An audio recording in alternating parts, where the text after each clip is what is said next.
तर पहिलीपासून हिंदी शिकवण्यासंदर्भातले दोन्ही जी.आर. सरकारनं रद्द केल्यानंतर 5 जुलैचा मोर्चा ठाकरे बंधूंनी रद्द केला। मात्र दोन्ही ठाकरे बंधू आता 5 जुलैच्या विजयी मेळाव्यामध्ये एकत्र दिसणार आहेत। 5 जुलैला एकत्र विजयी मेळावा घेणार असल्याचं राज ठाकरे आणि उद्धव ठाकरेंनी माध्यमांशी बोलताना सांगितलंय।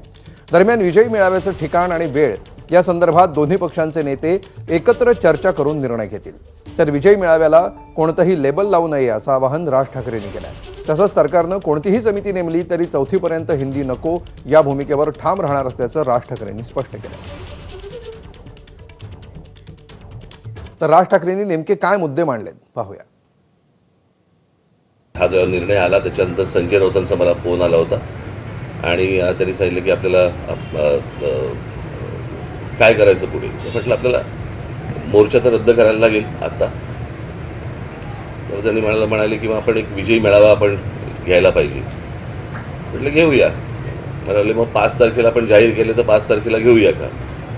म्हटलं 5 तारखेला घेता येईल। म्हटलं आत्ता काही ठिकाण बिकाण जाहीर करू नका। म्हटलं मी माझ्या लोकांशी पहिल्यांदा बोलीन, चर्चा करीन आणि चर्चा केल्यानंतर म्हटलं मग आपण एकत्र मिळून ठरवू आणि मग त्याच्यानंतर बघू आपण 5 तारखेला काय करायचं ते।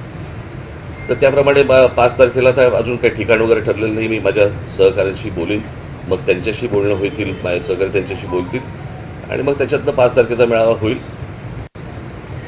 तो मेळावा जरी झाला तरी त्याला काही पक्षीय त्याला लेबल लावण्यात काही अर्थ नाहीये, कारण हा खरा तर विजय हा मराठी माणसाचा विजय आहे आणि त्या दृष्टिकोनातूनच या मेळाव्याकडे पाहिलं पाहिजे आणि तुम्ही देखील बघितलं पाहिजे। मी आता जी तुम्हाला भूमिका जी मांडलेली आहे याच्या अगोदर 1ली ते 5वी हिंदी चालणार नाही।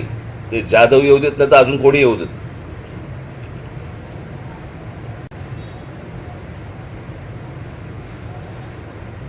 कळलं का? महाराष्ट्रामध्ये ज्या प्रकारचा मराठी माणसांनी विरोध केलेला आहे या गोष्टीला, याची जाणीव मला असं वाटतं जाधवांना असावी।